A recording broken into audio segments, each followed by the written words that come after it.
just got to keep an eye on. Oh, we're live. Yeah, we're live straight away. So good morning, Louise. Good morning. How quick was that? Good morning. Like backwards and forwards, and waiting. So they've fixed the glitches. How awesome is that? So this morning, ladies, in Creating Abundance with Style, we've got the beautiful Louise Geary. Now, Louise is a mentor coach who helps women through the process of activating their feminine.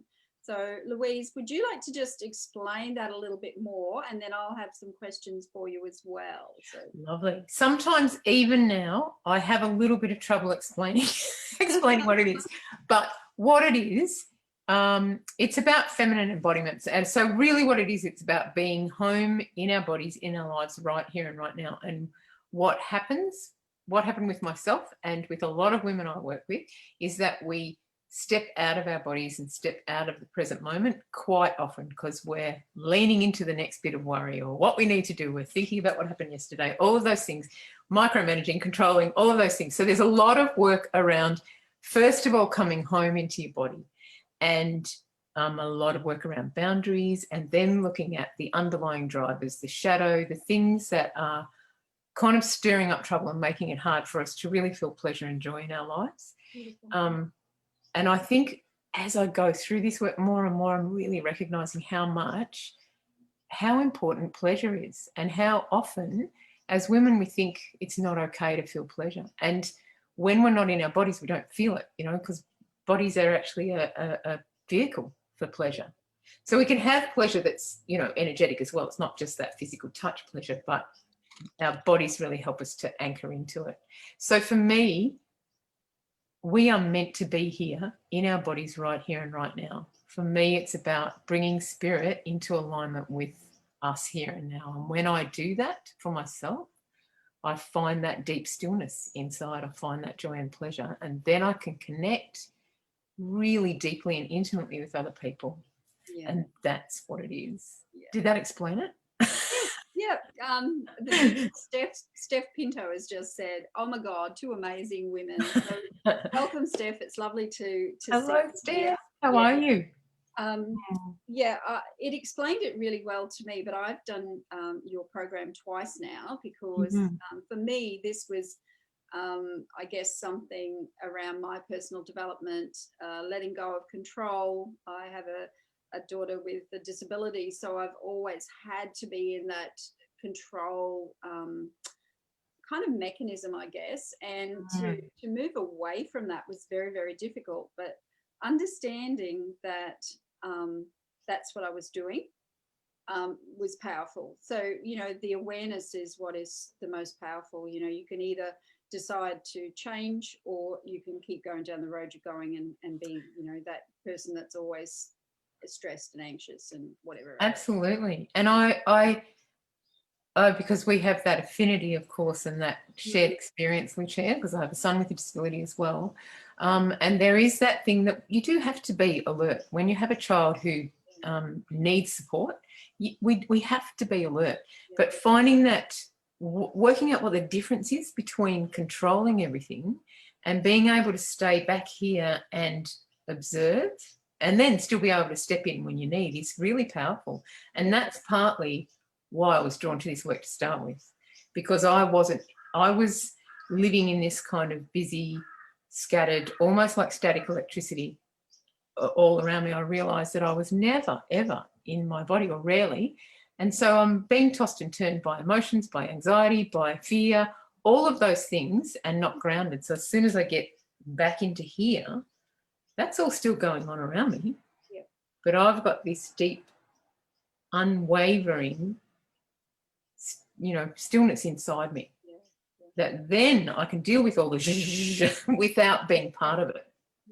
Yeah. Joining in with the space. Yeah. And I think that's one of the big gifts of this kind of work, is that you start to recognise what boundaries and energetic boundaries really mean, and how that helps you to understand someone else's emotions and someone else's existence and what's going on for them without stepping into it and being it. So you can come back, you save your energy, you save all that you know, defense and attack stuff, all of that goes. It's beautiful. Yeah, it is. Yeah, powerful. Yeah. So we know now about your business and you know, that work that you do, but tell us a little bit about Louise Geary. Like, who is she other than your work? Who is Louise Geary? So tell us a little bit about, you know, your Isn't it story. fascinating, Lucia, that even though I've done all this work and I know that me is quite different to the things I do, I still want to tell you that, you know, I'm a mother of 2 boys, I'm in a relationship, you know, we've had a lot of storm-tossed times, but we've worked our way through it and all of those things, and they are part of my story and they are, you know, manifestations of who I am. But I think for me, a driving force, for want of a better word, for me in my life is that belief that I am more than my body, that I am spirit, and that in relationship with my body and my energy is really who I am. And that is much, much bigger than this little picture that I see about, you know, my teenage son being online too much or and not doing something, whatever that, you know, all of those things going on. All that busy stuff. Yeah, that there's this much more expansive, loving and compassionate, but also, you know, this a spirit in a body who is really here to make the most of every moment. Beautiful. And that I think is where I'm really coming back to again, that real need to bring in that sense of the sacred, that sense of the power inside myself, bring that into my everyday. And that's when it pans out into my work, where I really help. I'm really starting to come back to that space of, well, this is a sacred space. When we come together as women, this is a sacred space. Absolutely. And that is something that we have, I feel that we've lost. And so for me, when I start to talk about that, that's when I really light up and open up. So that's me. This is really me when I start to talk about spirit on this earth plane. Yeah. And we have many facets of that spirit. You know, there's many facets to that. So do you have a go-to style, Louise? Now we're going to talk about style as well. Sorry. We're going to talk about that's good. I did have a moment of, oh my God, I didn't know how to talk about style. I'm not sure if I've got one, but my go-to style is long and flowing. Yep. And actually, like, so dresses, my favorite, nice necklaces. Yeah. I've got lots of necklaces, but I often have, if I have really coloured clothes, like patterned clothes, I don't seem to be able to match them.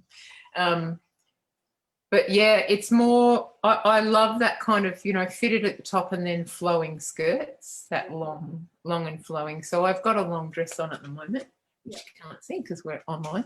So it's almost that feminine, isn't it? It's almost that reflection of the feminine, embracing that that pleasure of dressing and being feminine in that.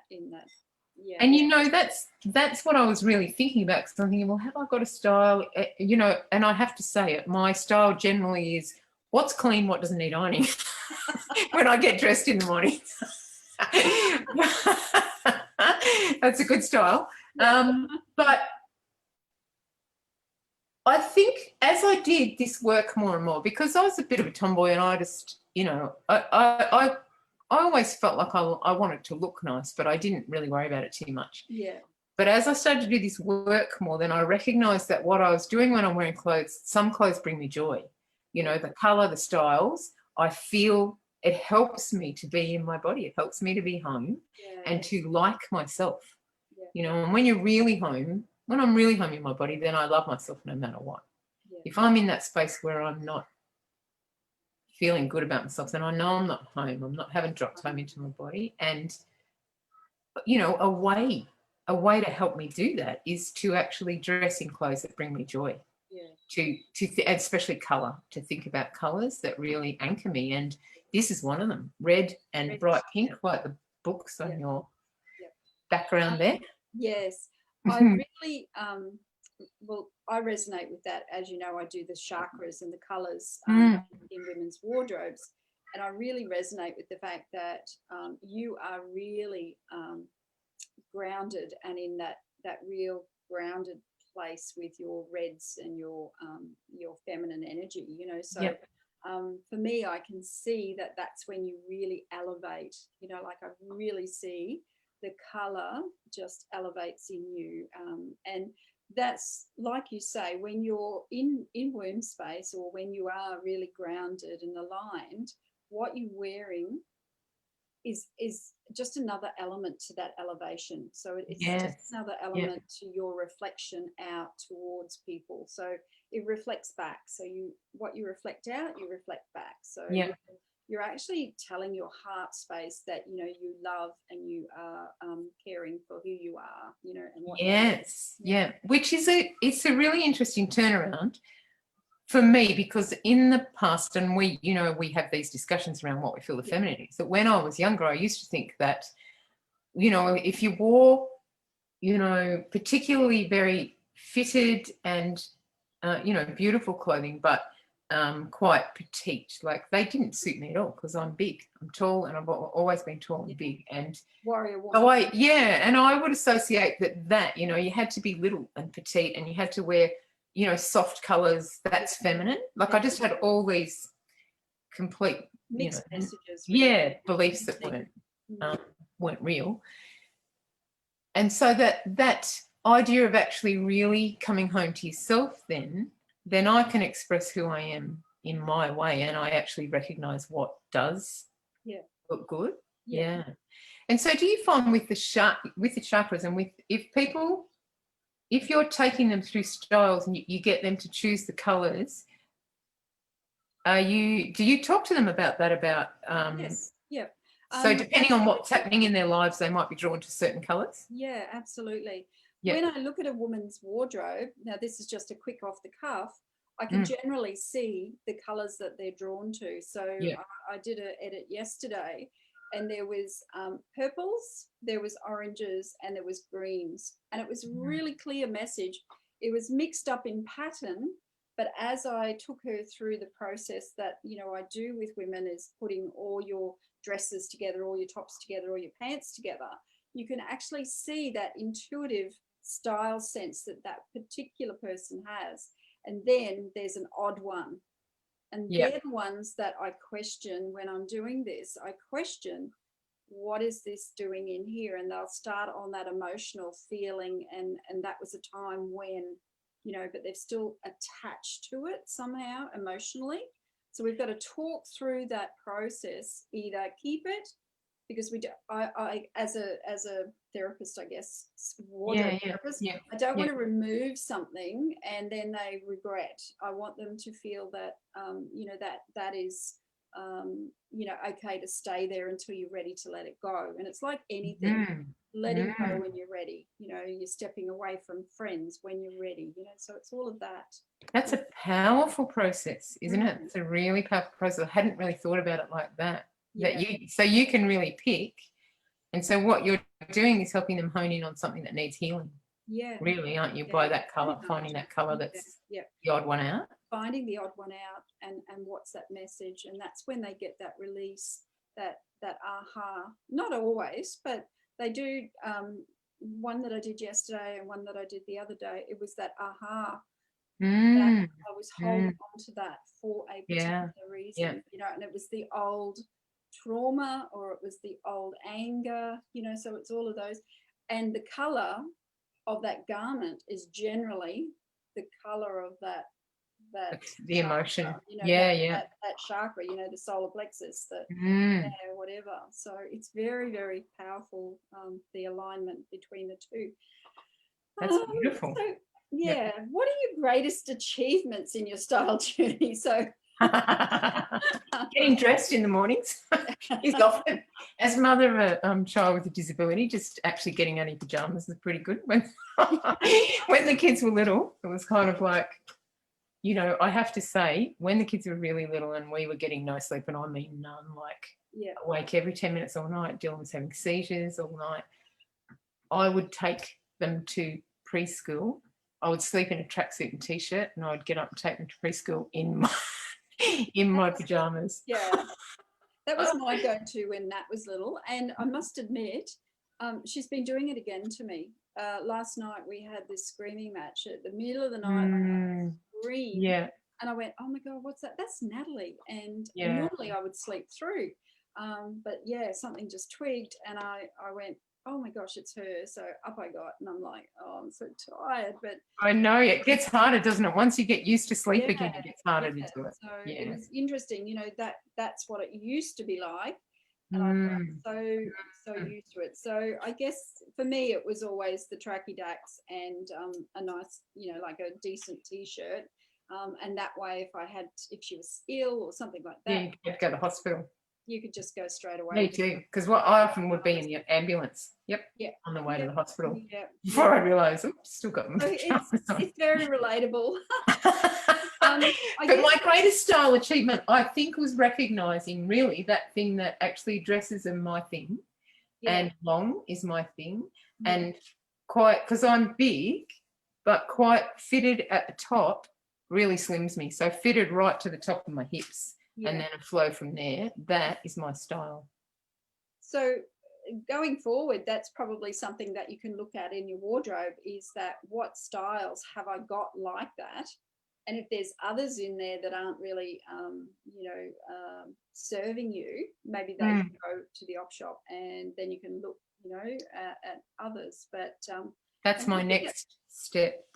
Clean out the wardrobe too, because if you have that clarity, then it just helps you take that next step, you know, like forward, you know, because I remember you used to wear skirts, dude. Those floaty skirts. So that long, and it's still that same style, so that the tops are a bit more fitted and the skirts are floaty. They're sometimes hard to find. Yes, and because really that tight and flowing from just under the boobs is not my style. No. I can wear it all right with this one, but some of them, they just look like, some of those styles at the moment, I just look like a little bag of potatoes. Well, actually quite a big bag of potatoes. Yeah. I think, you know, it's like not my style. Yes, that's the thing about having just classic styles. You can always incorporate something fashionable, but having your essentials, your classics that you know, that style that always suits you, you pretty much know that now in your time of life. You kind of really have that clear and what suits you. So I guess the solution then is that you don't get wavered by styles that look great on other people. Or look great on other people, because that's what we can do. We can compare ourselves and go, she looks good in that, I might try and buy that. And well, that's how shopping centres work, isn't it? Yeah, that's exactly right.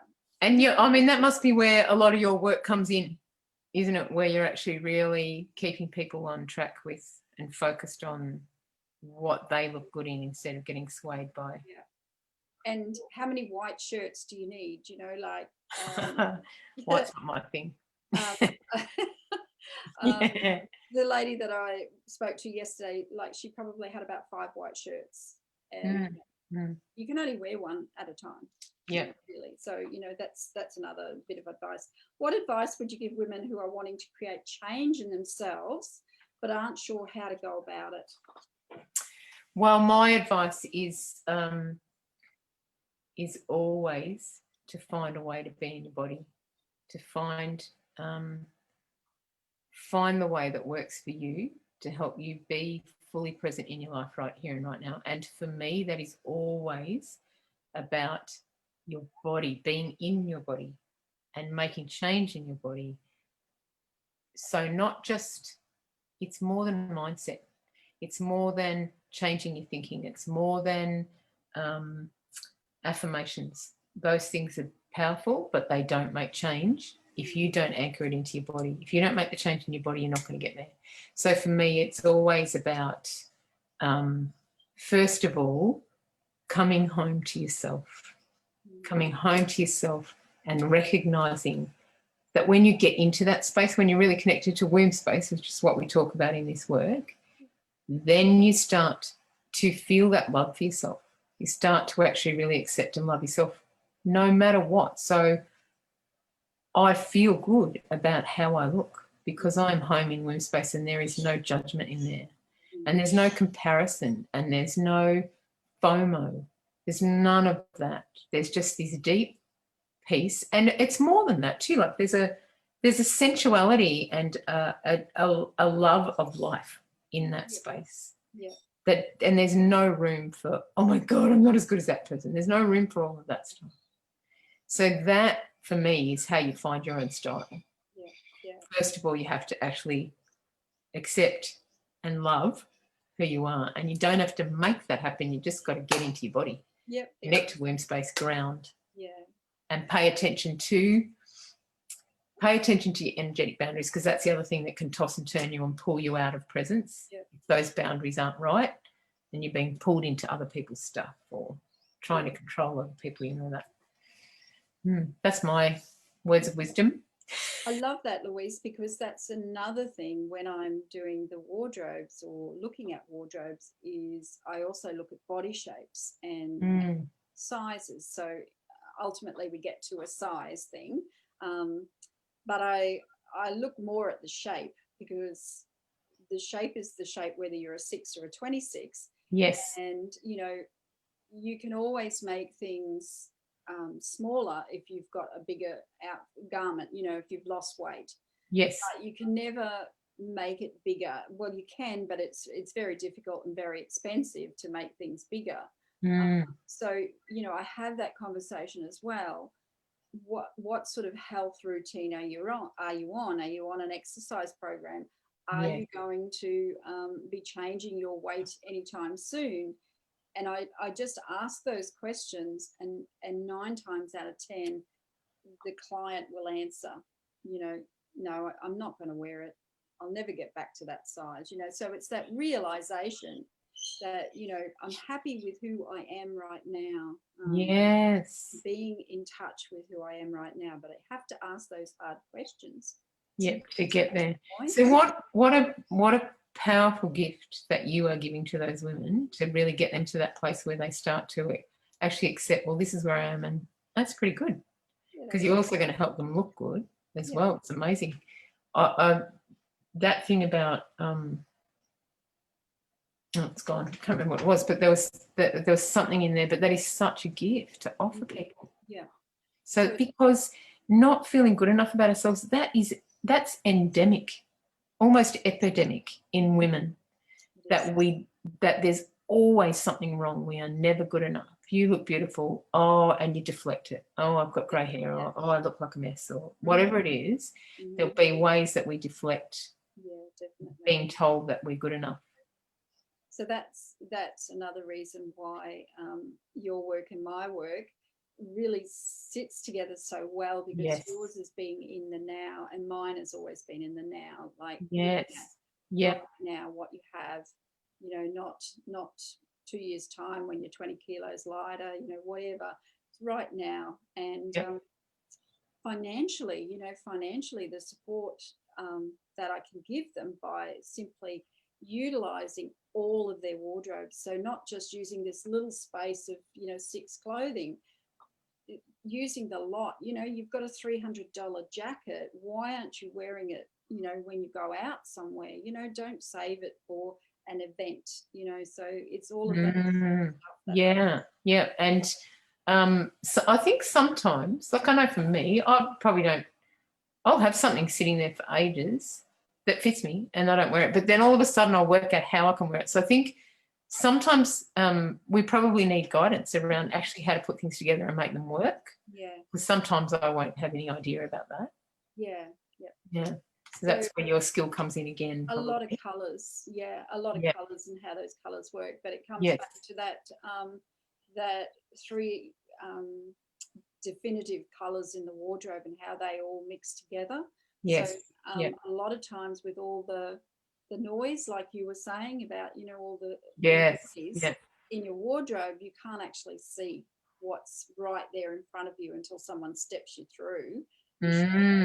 This works with this, works with this. So they've already got, you know, a real style and a real sense about who they are. but it just needs to be clarified for them in you know, yeah, which is what you're doing in those edits, really, aren't you? yeah. Is that what you're doing in the edits? Yeah, yeah. So, Louise, with the Activate Your Feminine, do you have a program, or do you have anything for women that may be interested in joining or doing this program with you? Yes, so I do an Activate Your Feminine 12-week program, which is what you've done online. And that's been really powerful. I had to go online because of COVID, and it's been brilliant. I've had to actually kind of, you know, shift and change how it's delivered. And that's been, I think it's worked really well. It's been challenging, but now this is the third one. So I've done 6 months. Which has done 6 months with me. Have you? Yeah, yeah. So I've got the third one coming up at the beginning of November. And so what that is group work where we come together and we explore practices around the feminine, which is always about being embodied, being here now, really paying attention to our energy and our boundaries, it's about relationship to ourselves and relationship to other people. And it makes a difference in everything. If we can be fully home in our bodies, there's a lot more to it, that we look at the shadow, we look at the underlying drivers, the things that are really getting in the way of us stepping out and moving forward. But the big thing is that you start to discover that you're amazing, that I'm amazing exactly as I am, that I love myself, that when I love myself, I can create love around me. And it might sound all fluffy and lovely, but actually how much disturbance, how much push and pull, defense and attack is going on for you all the time. So a lot of it's about communication and deepening that. There's intimacy, the development of intimacy in relationships, that capacity to feel pleasure and to really start being here now, and not waking up in 30 years' time and thinking, well, what bloody hell happened to those last 30 years? Because I wasn't present for most of it, you know. No one. We don't want to do that. No, and it's so beautiful a practice, you know, because you're sharing it with other like-minded women also. So, you know, you're in this sacred space together. They hold space for you, you hold space for them, and it's such a beautiful acknowledgement of the feminine and how women have always, through the centuries, nurtured each other. And absolutely. It's just really, really enabling all of this process again, and I guess getting in touch with it all again, because it's there. Because we've lost track. It's been lost. It's kind of been lost in the what is it? Lost. Yeah. So there's that in that bigger picture, that's what we're reclaiming. We are reclaiming that within ourselves. Yes. So, and also culturally, you know, from hundreds, thousands of years of women being oppressed, demeaned, diminished, demonized, those things are now coming back. And the feminine's really powerful, and it needs to be brought back into balance with the masculine. So that's what I see, that's what's happening in this world right now. And what we're doing in this group work is bringing that into being in our own lives, because there's often an imbalance in our relationships because we're demonizing the feminine, we're afraid of it, or we just don't even know how to get there anymore. So there's a lot of power and a lot of healing that goes on in that, and a lot of, you have to slow down. That's the thing. The feminine rhythm is slower than the pace that we're living. So sometimes we have to slow down and drop into that, or we are just constantly running, feeling like we're missing something, feeling like we're not right, nothing's good enough, because we are not dropping back into that slower feminine space and replenishing. Yeah. I love that slow space. I go there now. Yes. That's something that has been so valuable for me. Just sitting quietly in that space and allowing myself to drop home. You know, like it's just a really absolutely. And it makes you that's the thing. I think people think, oh, I can't do that, I haven't got time. But that slow is what actually helps you come back into the busyness and stay sane, stay connected, and stay in that, you know, joyful space. That's the thing. It's connecting with your vortex and your whole being. So will you share a link for the ladies for that 12-week program in the Yeah, so I can share a Calendly link so you can book in a half-hour call to have a talk about that if you want. Beautiful. Yeah, and I'll share a link. Normally I talk to people about joining it, but I can share a link for the Facebook event so you can have a bit more of a look. Yeah, that would be lovely. Yeah, good to book in and have a talk about it. Yeah. So you really understand a bit more. So ladies, have a 30-minute chat with Louise. It's powerful work, and it's I can't tell you how much it has changed my life, you know, in the 6 months since I started. And, you know, I know that it's going to continue. So Louise, where do you see yourself in 5 years' time? That's my last question for the day. Oh, question. That's a good question. I did look at that and thought, I'm just going to let that come from deep within. Because I have, you know, I have a vision for my business. Yeah. And I've actually just created that kind of next step for that. I've got a birth your desire level now, like the next level for this work, which is really exciting. So in 5 years' time, I would see myself as part of a bigger community where we are bringing this work into being all the time.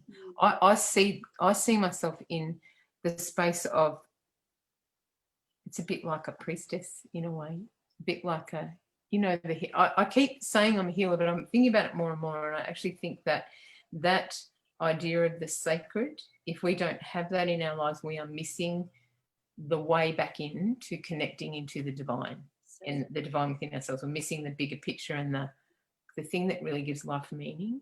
Yeah. So I see for myself in 5 years' time that I will be doing that work on a much bigger scale in creating those kinds of spaces where people come together in community and we look at healing and changing in a different way to the way much of politics seems to be going at the moment, you know. Yeah.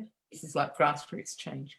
Yeah. And I will have adult sons, and 5 years' time, I'll be 62. So I see myself as an elder, almost now, actually. Woman. Yes.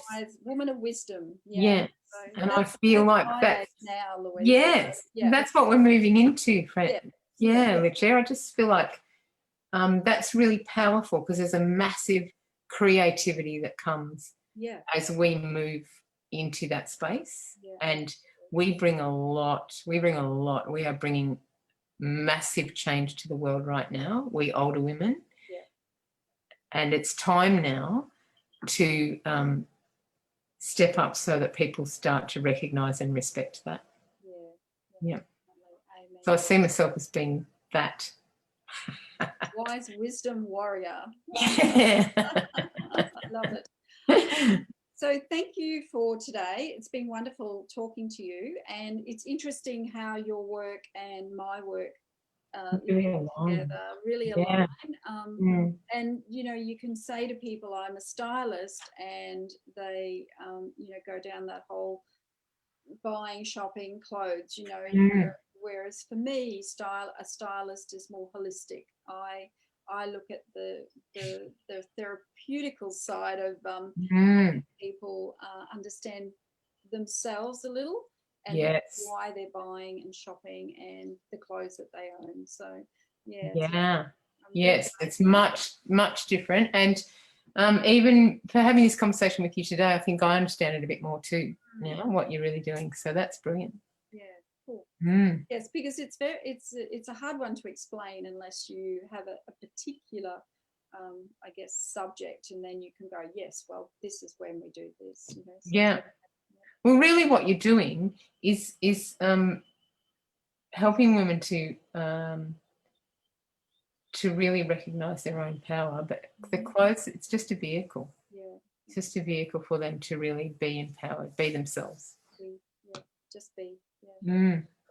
Thanks, Louise. Thank you, everybody. Thank you. We shall see you again next Tuesday at 10 a.m. with another guest speaker. Thank you, Louise. If you want to get in touch with Louise, please message in the chat, and I'll share a link, or I'll let Louise. Yeah, I can put the Calendly link in, and I might just put my email in too if someone wants to just do the traditional contact. See you next week. Bye, guys. Thanks, Lucia. Thanks, everyone.